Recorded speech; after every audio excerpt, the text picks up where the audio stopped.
I want to ask a question that might seem a little dumb. How do you actually know if you're stressed? And the reason why I say that is because I had this experience with our son, Oakley, where I had no idea how sad and lonely he was in middle school. Like, I kind of knew, but I didn't know the extent of it until we moved to Southern Vermont. And he started high school there, and I saw him happy. And I asked that question, how do you know if you're truly stressed or whether you just throw the word around? Because I think sometimes you get so used to the feeling of being on edge or running on empty or being overwhelmed or constantly overthinking that you don't realize the bigger issue. Does that make sense? It makes perfect sense. If you are wondering, am I stressed? Am I burned out? Based on the data shows that 70% of people, 7 out of 10 people, are feeling a sense of stress and burnout at this very moment. In a room of 30 people, that's like saying 21 people have stress and burnout. That is a vast number. So if you are feeling like, could I be stressed? Could this be me? The answer is likely to be yes. Stress and burnout currently are not the exception. They are the rule. Think back to how you were back in maybe 2016. So 2020 onwards, it's a wash. Most likely you have had some form of stress and you've been dealing with it in your own way. But think back, and are you different now than you were back then? Now, of course, most of us will say, yeah, most of you will say, of course I'm different because I've lived through things that I have never lived through before, right? Yeah. 2020, 2021, it was a very difficult time for many people. But if you are different from your baseline, that means if your sleep is affected, if you are having some difficulty with socialization, if you are having challenges with productivity, with your mood, with energy, if you are having bodily changes that are different, think about how you were at your baseline in 2016. Think about how different you are now. Chances are you will say, yes, I'm vastly different, and it's most likely because of stress and burnout. Wow. I think I just had this epiphany.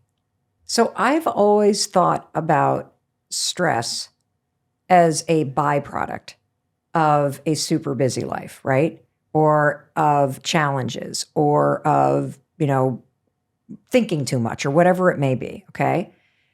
But as I listen to you and I think back to 2016, and as you're listening to us and taking us on a walk or you're listening in the car, I want you to think back because I'm going, okay, our daughter was still in high school. I mean, how many years? Was that like 10? I can't do the math. Is it like 9 years? I also can't do the math. 8 years ago. So my daughter's like just graduating from high school.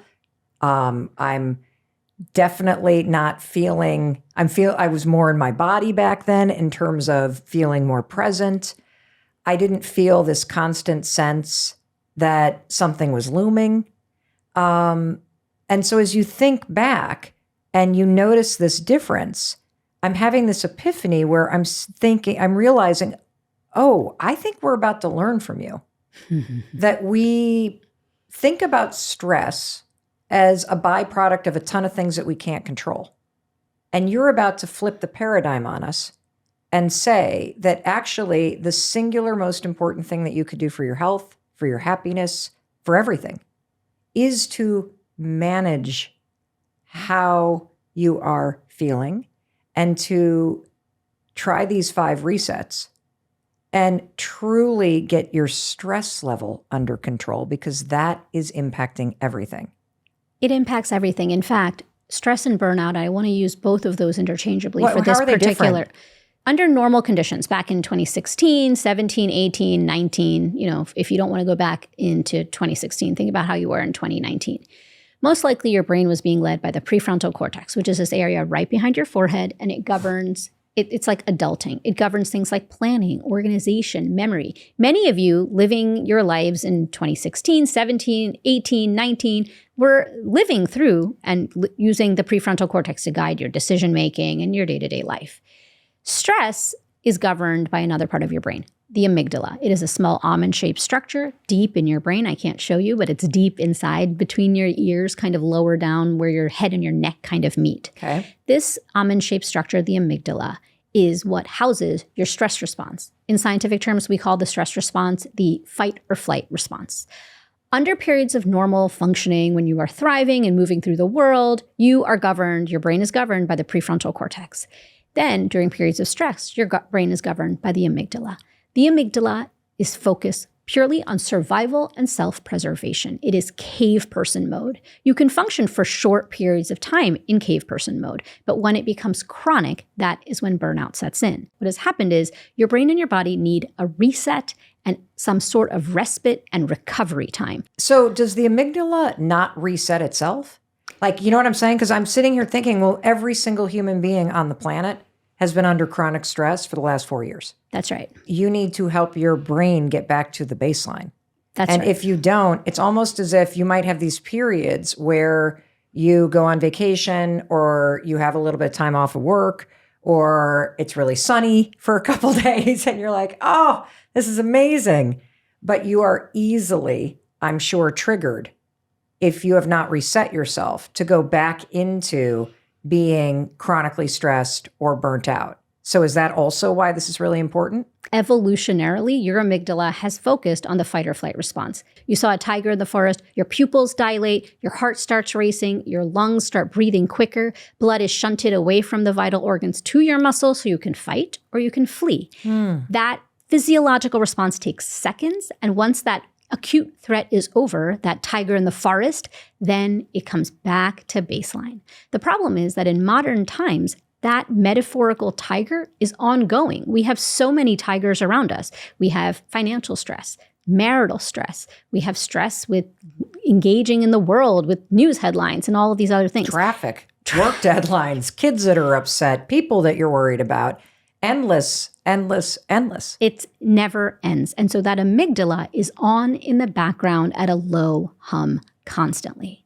Over time, we're not resetting our stress if you just are on autopilot because of that low hum in the constant background, which then over time leads to burnout. When you think about someone who has chronic stress and burnout, they're apathetic, they're disengaged, they're not very motivated. In one study, 60% of people with burnout had as their distinguishing feature an inability to disconnect from work. So they showed these manifestations of atypical burnout. And that is the real challenge. When we're walking around the world today, you might think, hey, I'm not stressed. I'm not burnt out. I'm engaging in the world. I'm going to work. I'm spending time with friends. I'm spending time with family. But how do you feel? Do you feel that sense of thriving and flourishing? Or are you running on fumes and just trying to make it through the day? Hands up for that one. I feel like I'm very much in that second camp. Even though I know all of the science about stress and burnout, it's inescapable. Yeah.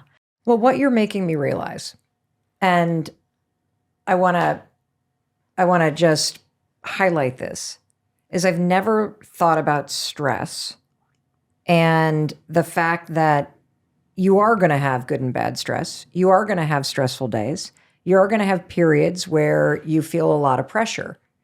What you're offering is a solution that we can use on a daily basis to recognize when your amygdala is activated, right? So now I'm thinking, oh, I'm going to stop saying I'm stressed, and I'm going to start saying to myself, oh, my amygdala is on fire. I'm in fight, flight, or freeze right now.